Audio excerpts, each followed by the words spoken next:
you all so much for joining us for The Babysitter, My Summers with a Serial Killer. This is a Massachusetts true crime story. And we're joined tonight by authors Liza Rodman and Jennifer Jordan. And I will read the synopsis of the book. Why not?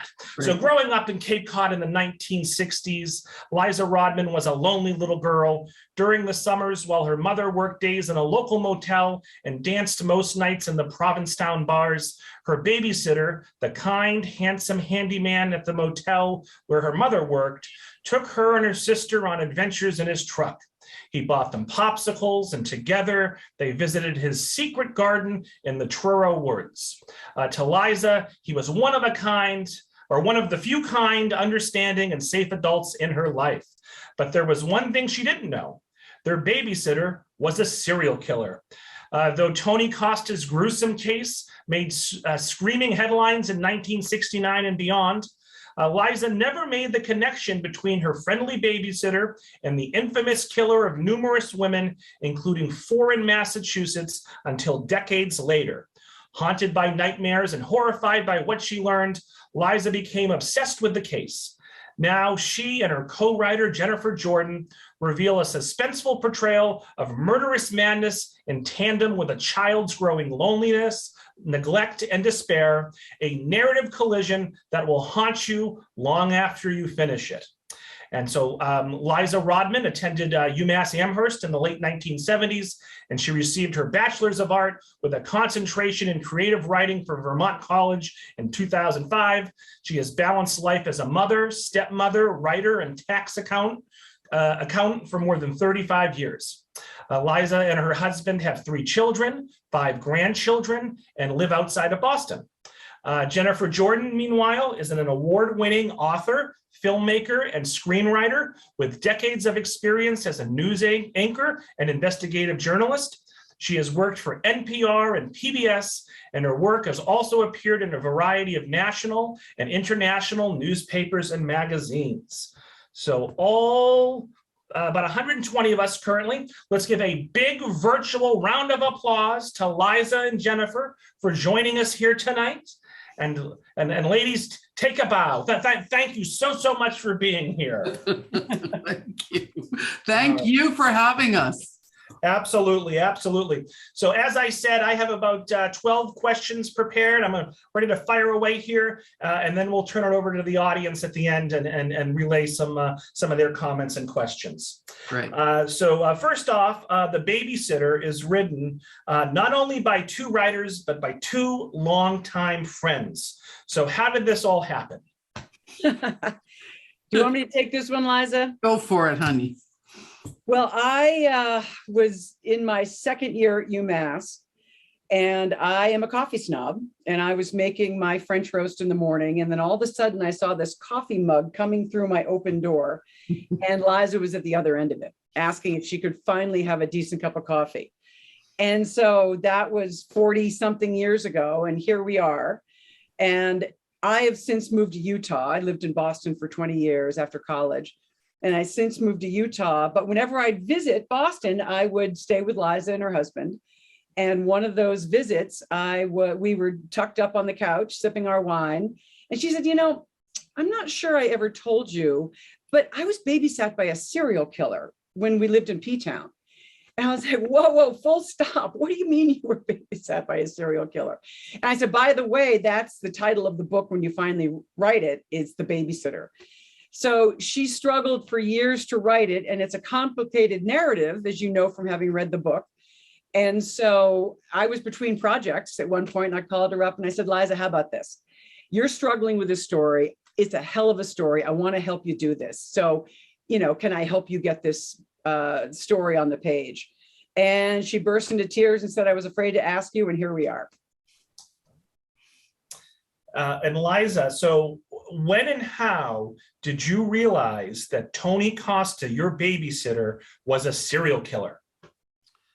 Well, I realized it. It's in the prologue of the book when I had a series of dreams. I was having a series of nightmares, really violent, really complicated nightmares. And to figure them out, I started writing them down because that's what I do when I want to figure something out. And I was also finishing my bachelor's degree late in life.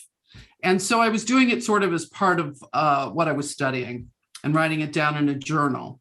And then one night I had in my dorm room, because I was in one of those low residency programs. And in my dorm room, I had this, heart pounding, sweating nightmare where two men backed me up against the wall I was in the motel that my aunt had in Provincetown in the 60s in my little spaghetti strap nightgown. I was about 10 years old. And two men came with a gun and backed me right up against the wall and said, count to 4 in Italian. Close your eyes and count to 4. And I did. And when I opened them, they were gone. But finally, I recognized the perpetrator. So in all of these dreams that I've been having over about a year's time, I couldn't see the face of the person who was after me, but I was always running for my life. And in this dream, it was Tony. And so I went to my mother and I said, did something happen to me that you're not telling me? Because I'm a little famous for my dreams in my family. So my mother, rolled her eyes and said, you and your dreams. And I said, I'm dreaming about Tony Costa. And she said, well, let me think. I know he became a serial killer. And, this son becomes a dentist and this one becomes a doctor. And then this one became a serial killer. And I describe the moment oftentimes as a moment of, sometimes things are so shocking that you have sort of an out-of-body experience where everything just slowed down and things started to line up in my head. Old memories, what I thought were imaginations, just stuff that had happened in my childhood that suddenly made sense. And when that happened, I started to research because I went looking for myself. And I describe it as that when I first, Google was not big. It was really just starting out. And I started Googling him, found a book, and I just never looked back. And can we talk about the research that went into writing this book? Mm-hmm. So, what materials, sources, interviews, access to the investigations, how did you, and this book is sort of half memoir, half true crime. Right. The chapters alternate between Liza's story and Tony's story. So Liza, you're Liza, so you were able to tell your story, I imagine, fairly easily. But how did you research Tony's life and all the crimes that he committed? Well, when I found the book on Google that I just mentioned, it was the original book that was written about the case in 1981. And I saw that the author, the guy's name was Leo D'Amour, and he had donated all of his papers when he died. He died by suicide. And he was also the guy who wrote Senatorial Privilege about the Kopechne case. So, and was a very sort of controversial guy. So when he died, he left all of his papers for all of his stuff to Kent State. And so through Google, I found all of his research and for instance, I asked the state of Massachusetts for the trial transcript. It was the first thing I did. Sure. They lost it. They couldn't find it. So I was stymied. And then when I went to Kent State, I started going to Kent State eventually to do research. And it took me 15 years to get through everything and to go back each time and write something and then realize I needed something else. And when I ended up at Kent State, there was the trial transcript. So I knew I was onto a treasure trove when I got to Kent State. So, and it took me 15 years. We had over 10,000 pages of research. I found in Kent State these cassette tapes that came apart in my hands that were interviews from the jail that they had done with Tony, both his lie detector, some from his lie detector, and then that which wasn't recorded, we had transcripts for. So we just had so much stuff. And I actually took those tapes and had them digitized for the library because it's too important. Some of them were unusable, which was too bad, but most of them I have in my arsenal. So we had so much. Very And interesting. then, of course, we did our own interviews. Once Jen came on board, we did our own interviews. And Jen, do you want to chime in on that question? Well, for me, it was, coming into this process 15 years after Liza had been digging through dusty boxes at Kent State was an incredible gift. I mean, I'm a forensic journalist, so I came into this and there is all the work that she had already done presented to me in boxes. And so we literally just, squirreled ourselves away and laid every single page out on the living room floor and started going through with our markers and finding what was just extra and repetitive, and then finding stuff that people hadn't seen or looked at for 40 years. And it was unbelievable for me to come in and basically just to have the 10,000 pages and then weave it into this true crime. This is what happened, and this is how we're going to grab you by the throat, if you pardon the expression, and not let you go, because it's an incredible memoir by itself. But then when you add in the actual words of the serial killer, the actual voice of the serial killer, his interviewers, the police, the various people who tried to, at that point, capture him on page for their books and failed. They all failed in their aims to write books at the time. And there we were, 40 years later, going, oh my God, this stuff is gold. And we had Tony's writing too. We had his unpublished manuscript that Houghton Mifflin flatly refused. Right. And we had another manuscript from another gentleman who had done all the interviews that we found. And he wrote a book about it, never published. I had Tony's, personal effects, some of which I recognized were in those boxes. Yeah. So we had just a ton of stuff. And so is this the second book ever published about Tony? This is the second book ever published about him. Yes. Yes, Yeah. that's accurate. Interesting. Okay, so here's what drove me crazy. You did a good job with this. And I mean no disrespect to the police in general, but I think Provincetown had a pretty inept police department back in the 60s. So sorry to say. Well, first of all, Tony had all the red flags. The neighborhood pets would go missing, right? And his treatment towards women, he abused his wife, and he had weird sex fetishes, I guess. So anyway, he checks all these boxes of okay. But the other thing was he was just steeped in crime. He was like the town drug dealer. He was robbing pharmacies. And how was he able to get away with all these crimes, let alone the murders? I know the guy was a handsome guy, but my goodness, creepy behavior. This is Jen's favorite question right here. She loves this question. I get it. And you're being polite in saying, I don't want to besmirch the Provincetown police, but it wasn't only Provincetown police. It was Truro police. It was Boston police. It was Providence. I mean, 4 police forces had an APB for this guy, had an alert, like look out for the guy, look out for the car. The Boston police found the car and found Tony in it and let him go.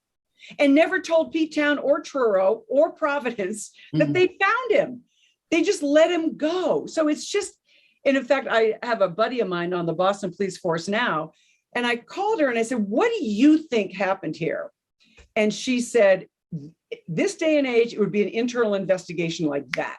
Right. Why they let him walk away. So why they let him walk away 50 years ago, we'll really never know. Well, I think communication was so, it just wasn't, yeah. Everybody was, especially in P-Town, everybody was in the late 60s, sex, drugs, and rock and roll. I mean, drunk, high, vacationing. I mean, everyone's in their own little bubble.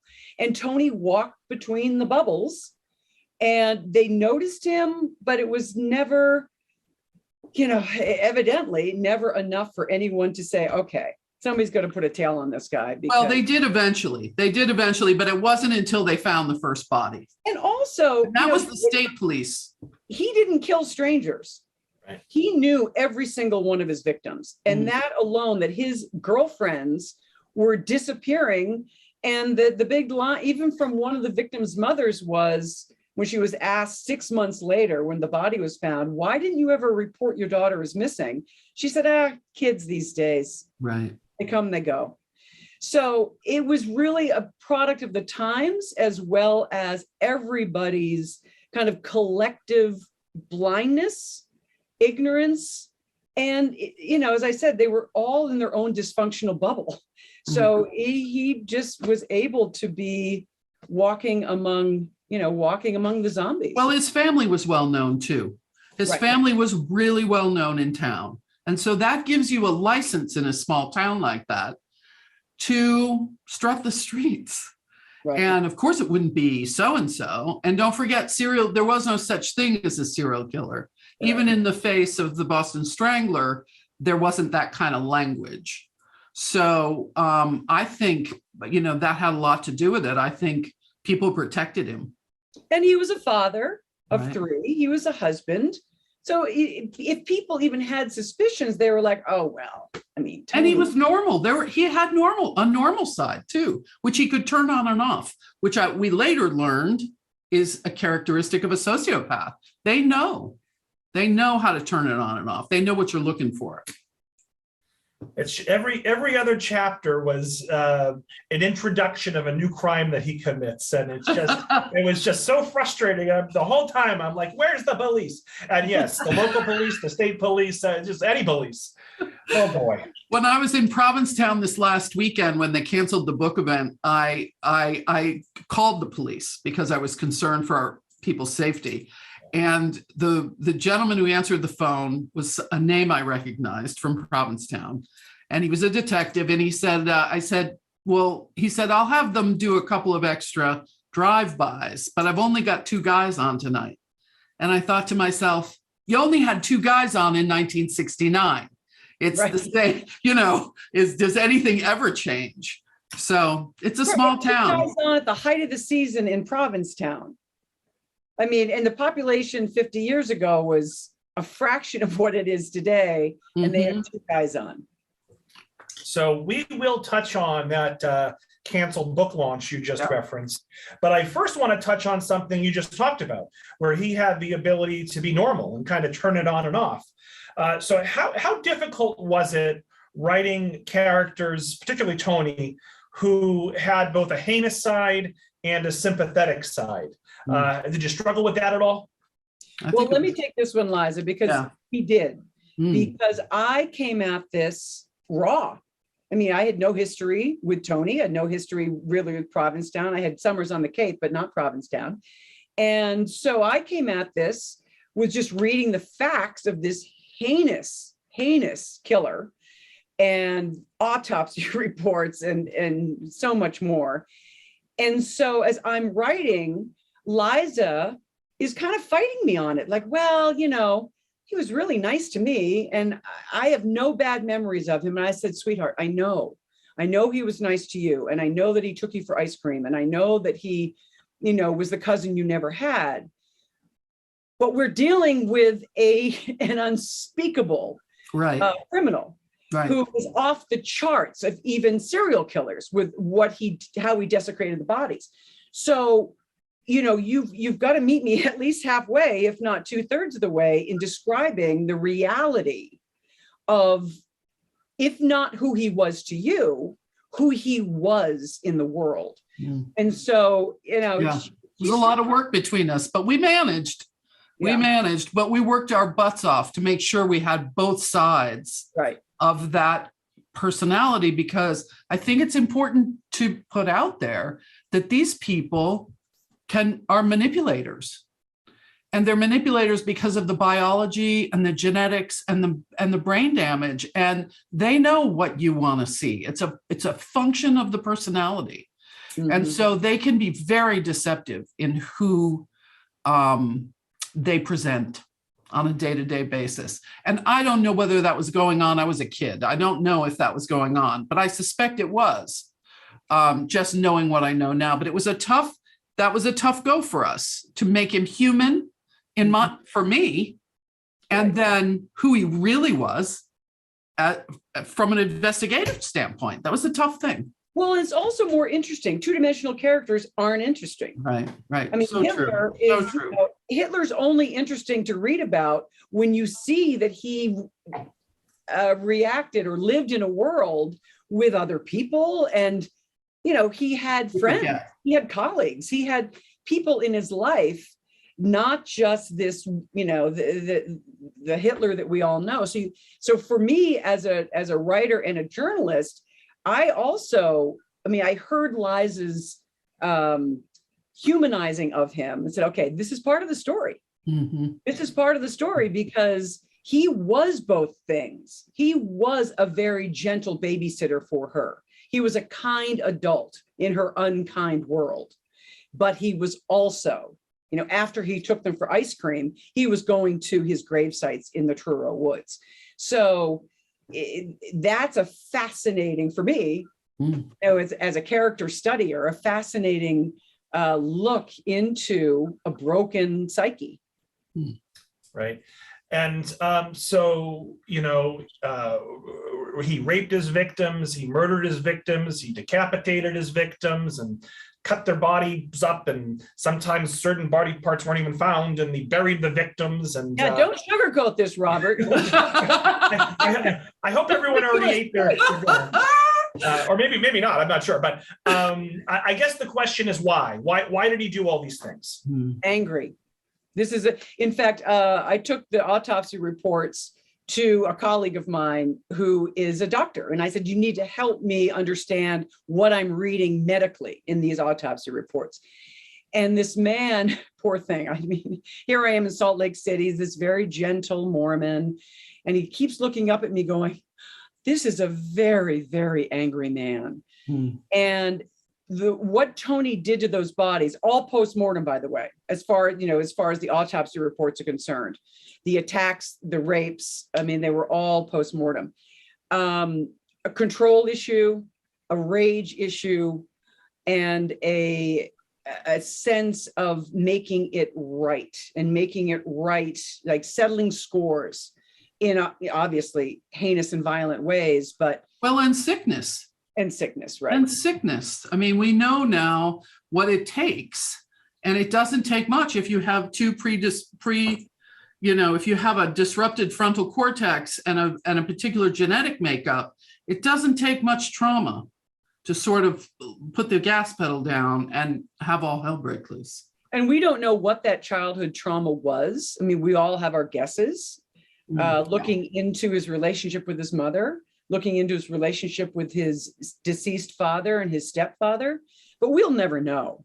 All we know are, the crimes that he committed, and through them try to look at his psychopathy and try to figure out, stepping backwards, what may have caused it. But as Liza said, he has all three legs of the stool of psychopathy. And we saw it in the victims. Yeah. And so as a follow-up to that, and we've somewhat touched on it already, but can we talk about his sad and sordid history? I know that there are allegations that in his childhood that he was raped by a teenager or a young man or something, that he was allegedly abused by a local priest. Can we talk, and certainly nothing excuses anything that he did in his adulthood, but can we talk a bit about his childhood? Yeah, that we know, and more than allegations that he was raped. He told his wife that he had been raped, and she broadcast it on Facebook. So is that still an allegation? I suppose it's it's hearsay It's because hearsay, yeah. we're not hearing it from even the perpetrator, of course. But he certainly, alluded to it in the writings that Liza spoke of earlier, He did. in his prison diary and in his, fictional novel that he wrote in prison. So he alluded to that. But I mean, in looking at psychopathy, in looking at what makes a heinous serial killer, I think it goes before that rape. I think it goes earlier into childhood. To really break a psyche, you need to break the psyche before the psyche is formed. And that's what, 2, 3, 4 years old. And As far as let's remember, it doesn't take much. right. If you have the other two predispositions for that kind of mental illness, it doesn't take much. And he definitely had the other two, which is genetic warrior gene, and a low functioning prefrontal cortex, which is most clearly shown in a total lack of empathy, which he wrote about. I mean, in writing about one of the murders, which he wrote about in terms of somebody else doing it and watching it, right. It was her fault. It was her fault. She laughed at me. So, I mean, as far, Liza and I are not psychotherapists, although we probably could be after all this. We certainly see the three-legged stool that he occupied. It was really interesting that he denied, then confessed, then recanted, and then I'm not even sure how I would explain it, but like you said, like he said that he made up an individual, and he said that the individual did it, and that he was I think he said he and I may be mixing up certain plot points here, but he maybe dismembered the bodies but didn't murder them or something. Right. He came in as the guy who was trying to put someone out of their misery, right? He's painting himself as the savior, basically, right. in that situation. Right. And the mafia cleanup guy. Right. The guy that had to come in and clean up from his friend's heinous act. Right. He was always, and whether it was somebody else's fault or somebody else who committed the crime, or kind of the woman's fault for laughing at him or for belittling him. I mean, it was always somebody else's fault, no matter the degree of his confession. And he confessed in various ways and in various writings and in various interviews. And as you say, Robert, he recanted, but it was always with that, I may have been there, I may have not have been there, but it was ugly when I was there. I mean, that kind of I don't even know how to explain it. Yeah. We'll talk about the trial a little bit later on. And folks, we're about at the halfway point. Start getting your comments and questions into the chat and into the Q&A. We'll get to them in about 15 minutes or so. I did want to, so for folks who maybe aren't familiar with the story, maybe haven't read the book yet, I'm going to throw a few names at you. Could you kind of explain who they are and their relationship to Tony? Who is Cecilia? His mother. Is his mother. And she was also really kind of central in my life growing up in Provincetown. She was a chambermaid at my mother and my aunt's hotel. And we were close to her. We loved her. Avis. Ex-wife. Tony's ex-wife. Did they get along? I'm sorry? Evidently. Did they get along? Did Cecilia and Avis get along? No, did Avis and Tony get along? Well, because I thought it was interesting that Avis wouldn't help the police really when they were investigating Tony. No, she stonewalled the police. Yeah. She admitted to lying to the police, kind of giggling behind her hand that she lied to the police. There's a great photograph on from the Globe of him coming out of the courthouse with his hands shackled and a cop in front of him and a cop behind him, and her sitting on this little stone wall reaching out for him. Yeah, the interesting relationship there.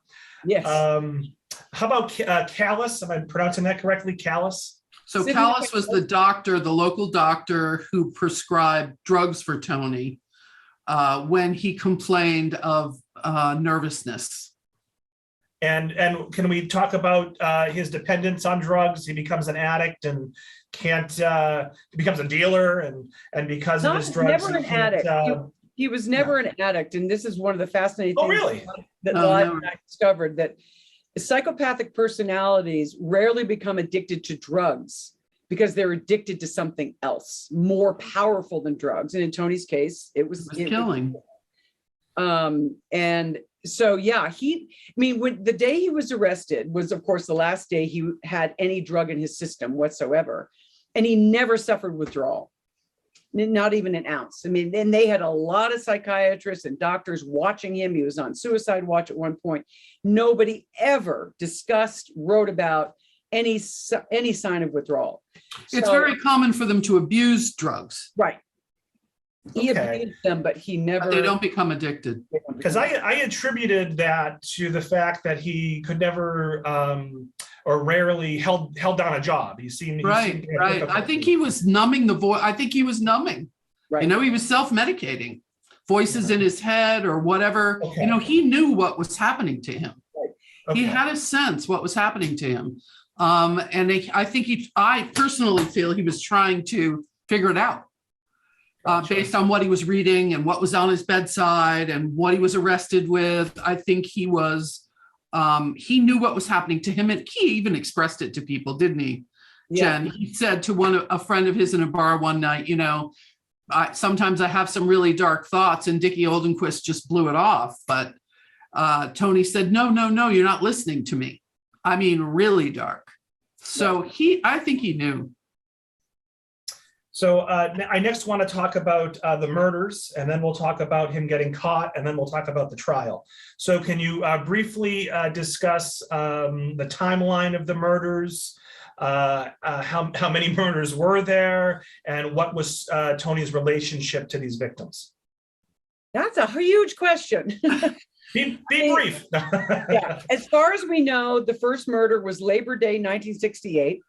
The next murder was Memorial Day, first murder, second murder, Labor Day, third murder in New York, right around Thanksgiving, and the last two, the fourth and fifth murders, January of 69. That said, there are at least 5 more victims that are kind of in Tony's list that haven't been found, that have never been found. And there were 3 that were on his list that we discovered had survived him, but are still, if you Wikipedia him today, they are still in the books Listed as his victims, yeah. 3 of Tony's victims, but they weren't. They survived Tony. They have since all died, but they survived Tony Costa. And his relationships to all 5, well, 3 of the 5 were girlfriends. The last 2 were circumstantial. They were in the same rooming house with him in Provincetown, and he, bummed a ride with them out to the woods, and he killed them there.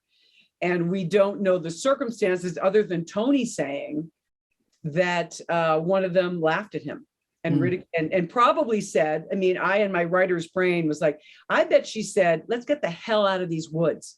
It's January, I'm cold. What the hell are we doing in these woods? Let's go back and have lunch in Provincetown. And he said, not so fast. Mm. And in fact, to kill 2 victims at once is very rare, even for a serial killer. And the fact that he had them trapped in the woods is probably, why he was able, or why he thought he could get away with it. And he did, until he was stupid enough to steal their car as well. Right. And So according to let's talk him, he about- was drugged up. Yeah. He was drugged up during that, yeah. And I wanted to talk about that stolen car because that I believe is plays into how he finally got caught. So can you sort of set the scene for us, and how did the police? Yeah, that's why he got caught. Yeah. He was in Burlington, Vermont with the car. His mother called him and said, Tony, the police are asking about you because the girls were in the same rooming house and they were seen with you. And what can you say? And Tony called his buddy in the P-Town Police Department. And the guy said, yeah, we just, we got a few questions, but don't worry about it. Whenever you get back to town, that's fine. I know. Tony called the next day and said, okay, I'm coming back to P-Town. And Jimmy Meade, the cop, is like, well, what's your rush? Well, Jimmy, I have their car. And that started the down the rabbit hole for Tony Costa, because he couldn't quite remember the lies he started to tell. Right. And so, when more and more cops were brought in, they're like, well, yesterday you said this. Yeah, but I didn't mean that. This is what I really mean. So he finally hamstrung himself. And as you said earlier, Robert, the Keystone cops were still letting him go home at night and still letting him, roam the streets. And it wasn't until, the body was found that they're like, okay, you know what? We can't let this guy walk around anymore. Mm. Yeah, I think the story around the car really just made no logical sense. He was trying to say Right. that one of the women wanted to get an abortion and they were driving to Canada and he wanted a ride, but why would they give him a ride if he bought the car? And what, none of it made sense. Yeah, I think it speaks to his disorganized mind. He was nuts. Right. He couldn't keep the stories straight. Couldn't keep the stories. Right. And Oh, if he boy. had just stopped, if he had just said, yeah, I borrowed their car. Right. I left them at the bar in P-Town, Right. and I asked them to borrow the car, And that's why I have it. and that's why I have it. Here are the keys. I'll bring it back. Right. But no, he couldn't. He had to rule the day, and he had to impress the Yes. cops with how smart he was. So he kept going back to the police station day after day, and they were finally sick of him. Like, Tony, all right, get a lawyer or something, but don't keep knocking on the That's door. right. That's He right. kept coming back and saying, I have one more thing to say. What I said yesterday wasn't quite it. So, it took them weeks Yeah. to get the guy behind bars. Right.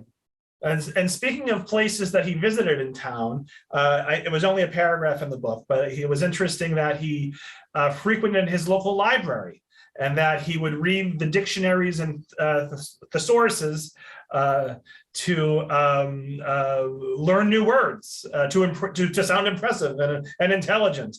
And you wrote that the librarian actually had a favorable impression of him. Yeah. So makes me wonder how many serial killers I've come across in my 20 years in libraries. Lonely librarians. You You must have had that feeling once or twice. no comment. No comment. I love all our patrons. They're all absolutely normal. Yeah. So let's talk about the trial or lack thereof. I mean, can we talk about Tony's defense? Was it the drugs made me do it, and then it was sort of insanity, I guess, or whatnot? Can you talk a bit about that? How the trial went? Yeah. The trial went, Goldman didn't really have many ways to defend him. So they decided to do the drugs made me do it. And help me out here, Jen, with the trial. So, they of course tried insanity, and Tony was Yeah. like, no, Oh, yeah, that's right. insanity. I'm not insane. In Mhm. fact, I demand to take the stand. And they're like, no, Tony, you cannot take the stand. He said, well, then I want to tell my side of the story. So the court allowed him to make a statement. Right. And at the end of that statement, the prosecution attorneys looked at each other and said, well, that Tony just made our case now, didn't he? And Tony said, I think I won it. I think Yeah. I won it. Yeah, he So, I walked up mean- and told his attorney Goldman, like, oh my God, can you believe what I just did? Wasn't Yeah. that brilliant? Like, you guys couldn't do it for me. I just did it. And the attorney's just like, oh, Jesus Christ. Yeah. So that was it. So Nice. and of course the evidence was overwhelming. I mean, he had no answer for any of, where Susan went, where Sydney went, where, and so they went for, yeah, he may have done it, but the drugs made him do it. But then there's Tony saying, I'm perfectly sane and I Right. was never addicted to drugs. And yeah, I took a few uppers and downers, but everybody did. So Yeah, Yeah. It's So- ironic that he sealed his own fate and didn't even realize it at the time. I But know. and this is a minor point, but it blew my mind that in a capital case, and perhaps the laws have changed, that in a capital case, the defendant can give a statement not under oath and not subject to cross-examination to the jury. That absolutely blows my mind. And in Yeah, this well- case, it certainly backfired. But is that, do we know if that's still the law today? That's That's not the law today. That's not the law today. Most of what happened during that trial would never happen today, including the way in which they cross-examined his ex-wife and the way in which they interviewed his ex-wife. And I mean, they'd be in jail for harassment. So much of what went down would never in a million years. Well, first of all, Tony's lawyer would have been in jail himself because the first thing he did was when the ink wasn't dry on the arraignment. And he sat down Avis and he sat down Tony in the same room and he had them sign a paper to sign away their life rights.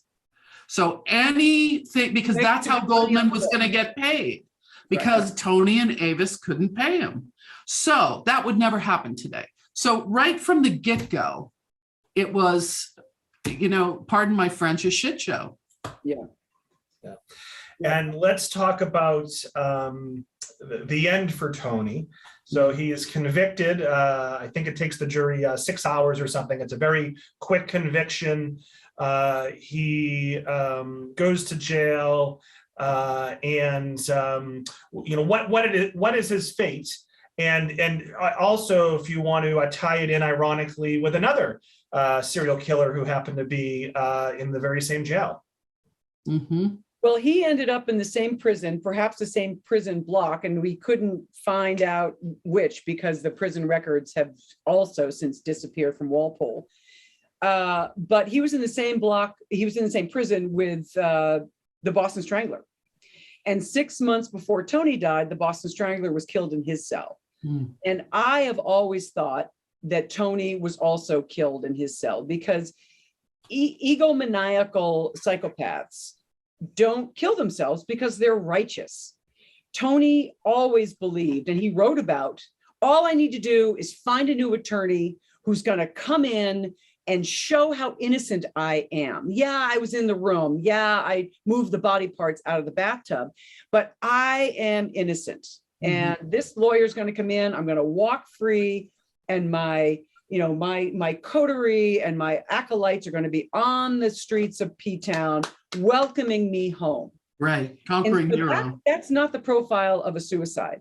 And particularly because we have his own words, we have his own writings. And in none of those writings is there a depressed man. Right, and we have a letter, we have the multiple letters soliciting new attorneys, and he'd just gotten a new attorney. Right. So, we'll never know, but certainly the evidence we looked at leans toward not a suicide.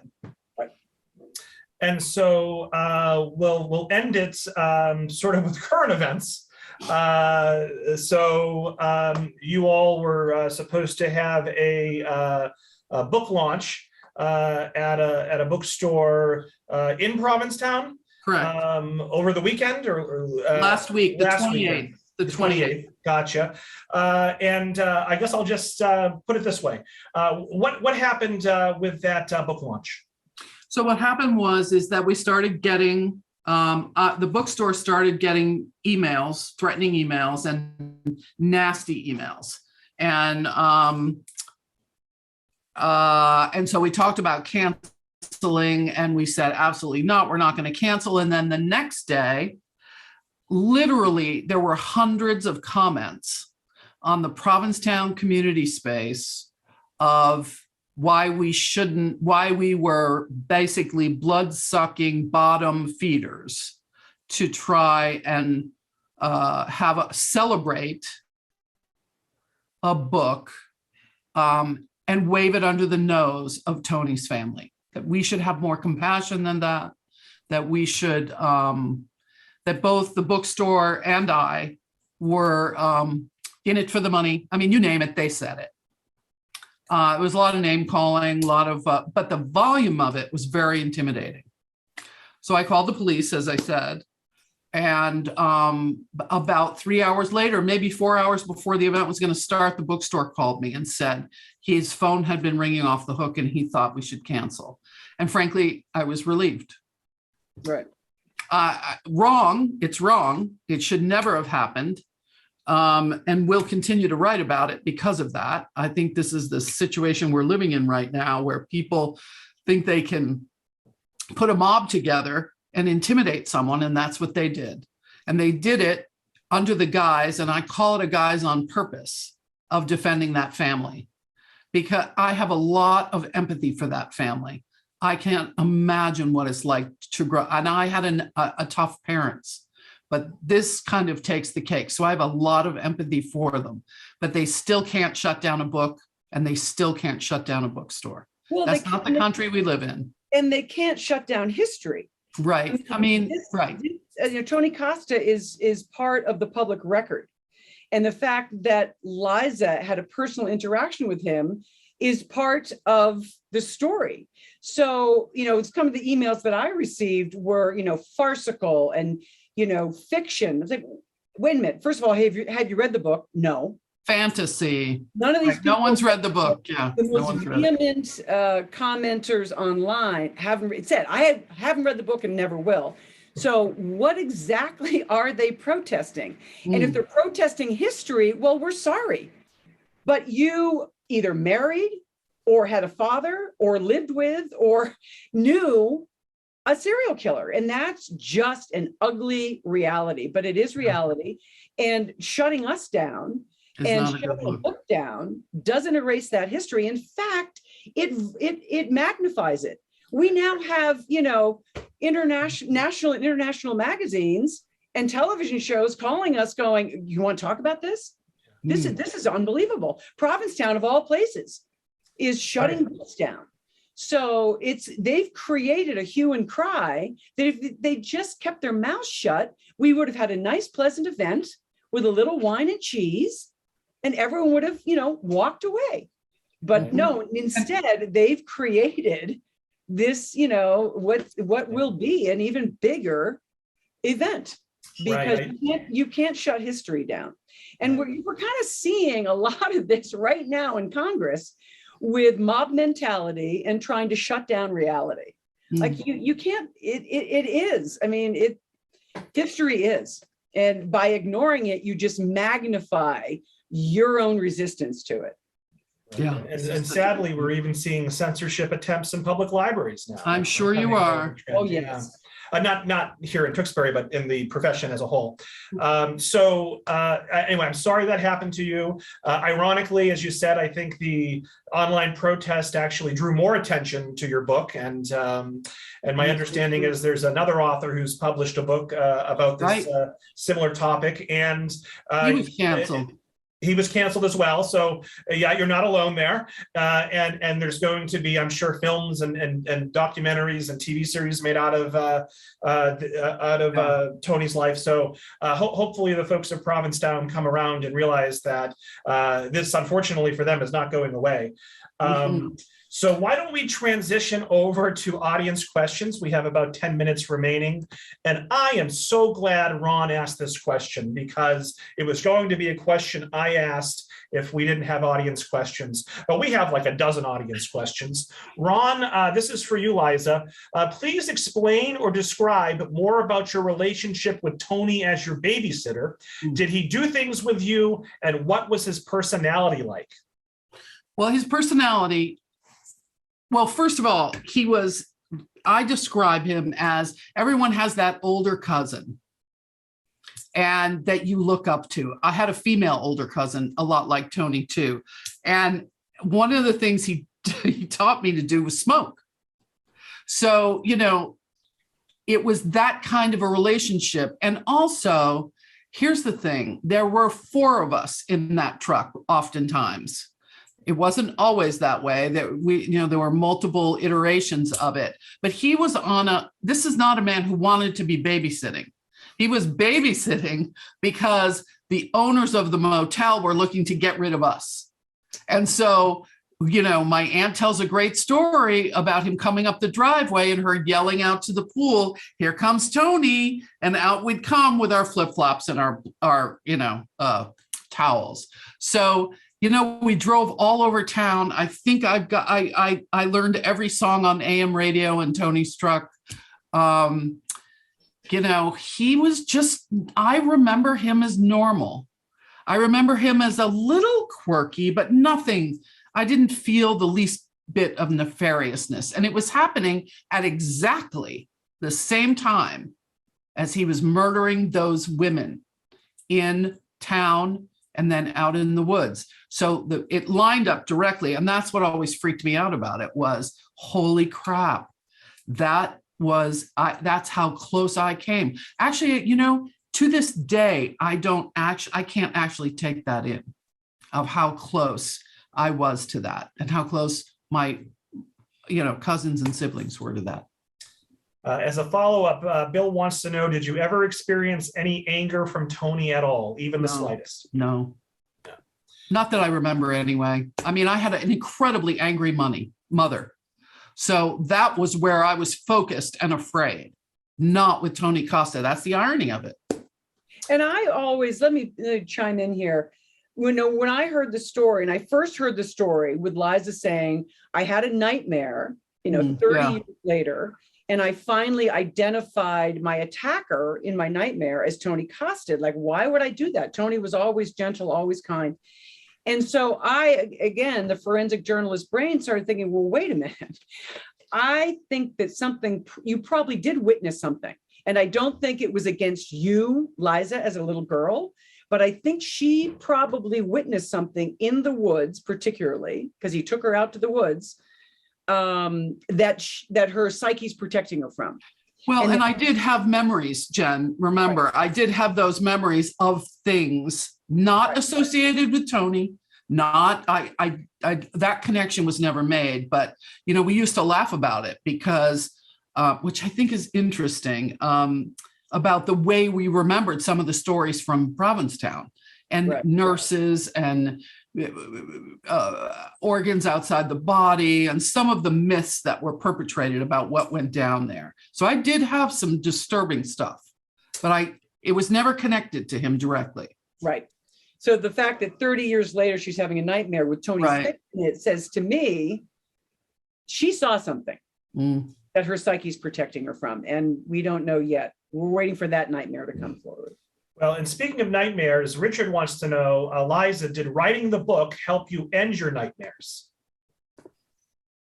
For the most part, not completely, but for the most part, that period of time was very, very intense. And it was always the same.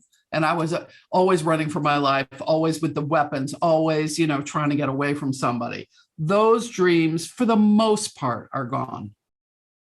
Anonymous attendee asks, do you think his wife sensed his evil ways?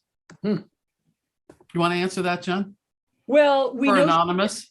We know she did because she writes about it. I mean, we have, I don't know, I can't, how many printed pages we have from her Facebook pages, but she talks about having been very forewarned. Is that the right word? That she didn't understand what she was looking at, I don't think. But... Right. I mean, she described some very heinous behavior from Tony before they knew one body was buried. And when he was finally caught, she allowed us we all kind of knew. She also talks about wanting to protect him, though, because she didn't want her family to think badly of him. So I think it was really multifaceted. Right. So she was protecting her children, totally understandable.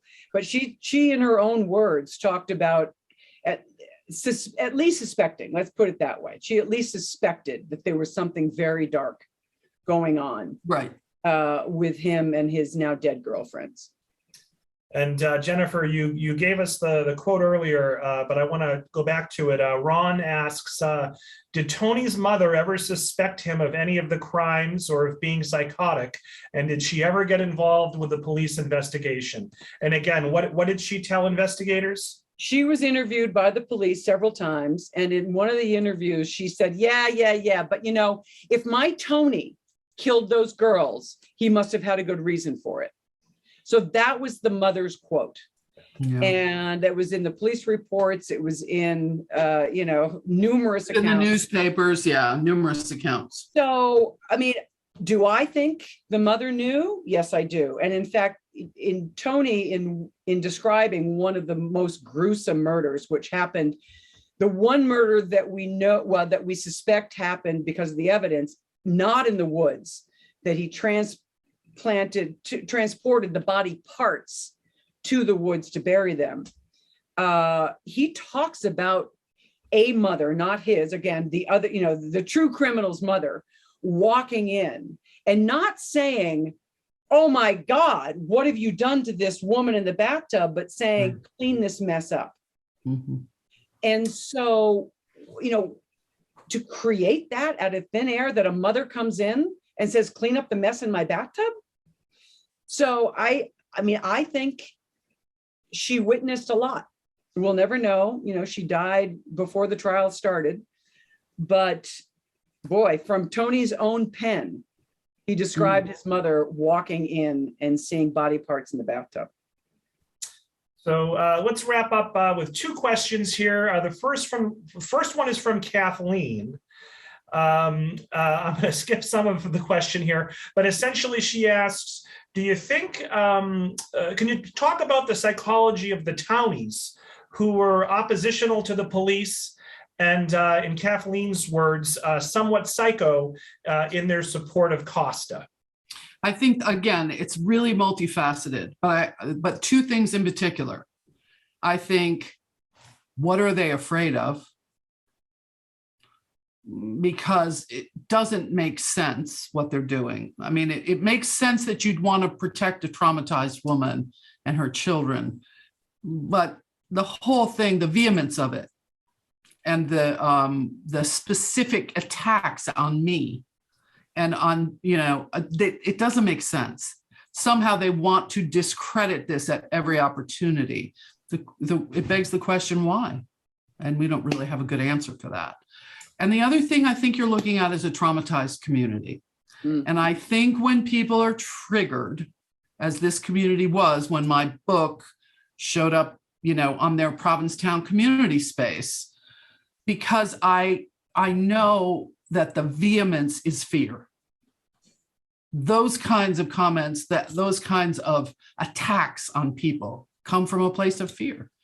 And the other thing I want to say about it is that when we started researching, this started happening.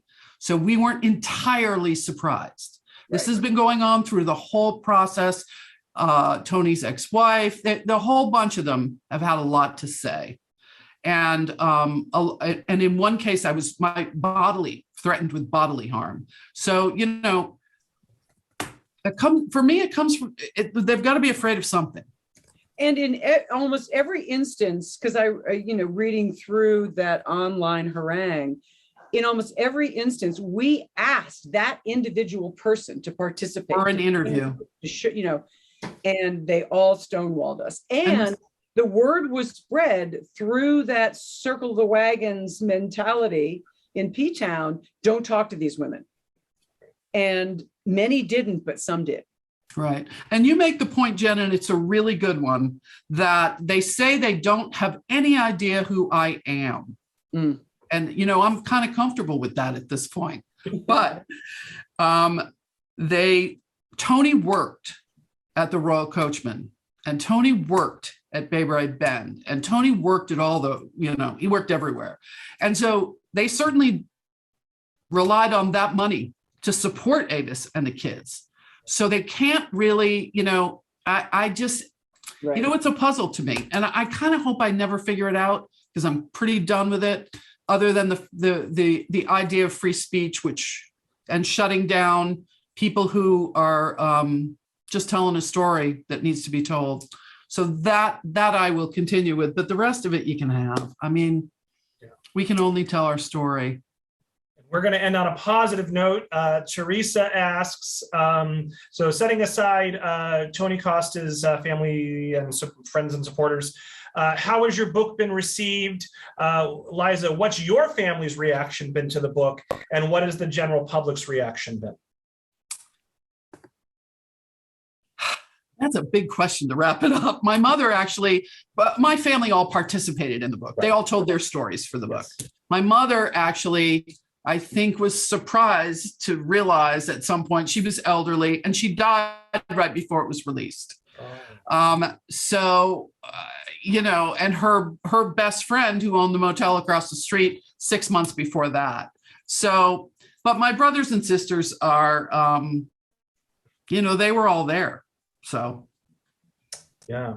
And to answer the larger question, Robert, the book has been incredibly well received. Mhm. And we've been on several, best lists. Yeah. Starting with Amazon when it was first published. The launch that was canceled in P-Town last week was the paperback launch. Right. The hardcover came out a year before, and it's just it was really incredibly gratifying. Yeah. See its response and to see the online comments and the readers' comments and the reviewers' comments. And yeah, I mean, all systems go. It's been very well received as both a memoir and a true crime nonfiction. So for both of us. And we're working on a docuseries. So, A docuseries, right. Yeah, very, very creative hybrid, true crime and memoir. I liked. I listened to it on Audible. I really enjoyed it. It has the Robert Hayes stamp of approval for what that's worth. I'm going to read it. I'm going to read a few. You can't beat the elevator pitch, and the elevator pitch is, "My best friend was babysat by a serial killer."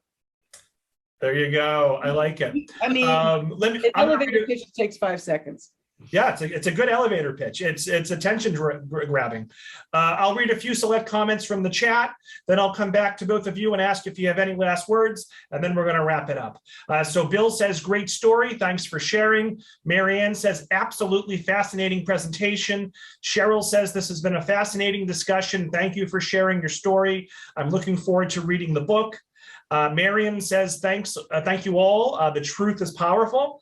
Candy says, thanks so much. Fascinating story. I can't wait to get a copy and read it. Great job, everyone. I could watch for another hour. Jen says, thank you so much for this opportunity and continuing to tell your story. I appreciate your time. I am disappointed by some of P-Town's response.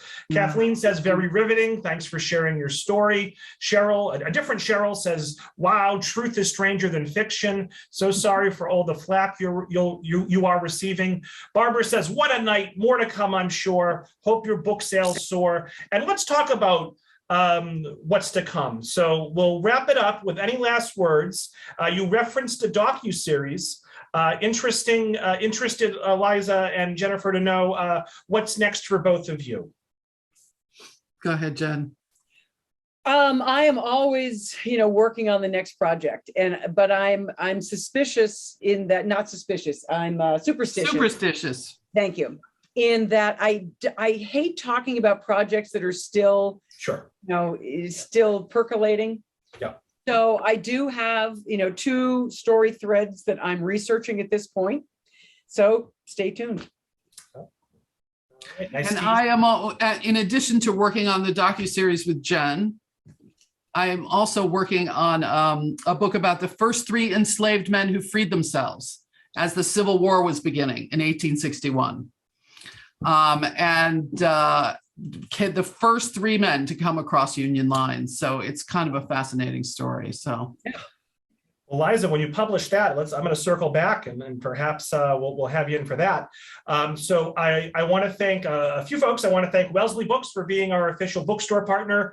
Look for an email from me tomorrow with this recording, with a feedback survey, and with a link to purchase autographed copies of The Babysitter from Wellesley Books. I also want to thank the Corning Foundation and the Friends of the Tewksbury Library for being the primary sponsors. I want to thank the libraries in Wayland, Watertown, Somerville, Princeton, Norwood, North Reading, Northampton, Medfield, Chelmsford, Ashland, Newburyport, Wilmington, Wakefield, Mashpee, and Andover for joining Tewksbury for tonight's event.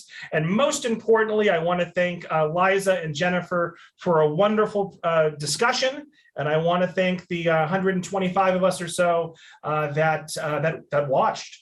And thank you, because, we've done a lot of these, and this was incredibly professional, well organized, and really wonderful to work with you. So I just want to make sure I say that. Liza, the check's in the mail. I appreciate Rock the kind on. words. All right, so thank you, Liza. Thank you, Jennifer. You. A great job. Everyone have a wonderful night. Thanks so much. You too. Thanks, Robert. Yeah, bye-bye.